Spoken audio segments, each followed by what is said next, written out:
So you're constantly trying to figure out what's going on with these patterns. Well, sometimes it turns out that people like to launder traffic through the DNS. And I say launder traffic because it sounds a lot cooler than just launching an attack. But that's kind of what authoritative exhaustion attacks are. So you take a bunch of resources located in people's homes, whether it be connected to Comcast, AT&T, all the other places, and you have them ask their recursive resolver to ask an authoritative resolver a question that you know they don't have an answer for.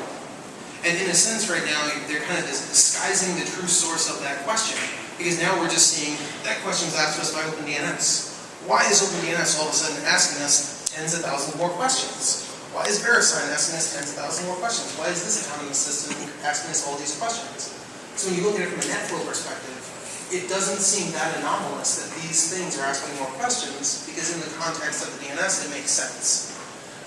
And a lot of it had to do with the default settings specific to Mirai. So because of those, the concentration of that traffic comes from 4 providers who are the default recursive resolvers.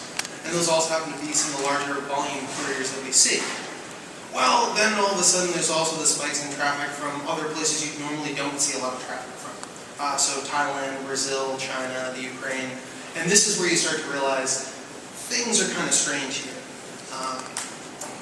So that's one part of the problem. The other part of the problem is kind of the failure modes of the DNS itself.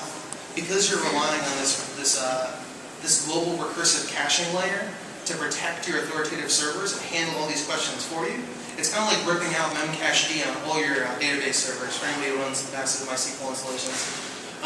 You're taking away the quick answer ability, and you're forcing all those things to go back to the authoritative. And you're doing it systemically. So now all the good traffic and the bad traffic are trying to go through the same set of recursive resolvers to get the authoritative resolver, and there's a bottleneck.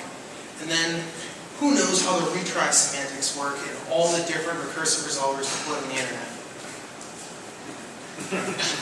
No one! And it's one of those impossible questions, because in your lab, you've probably set up Unbound, you've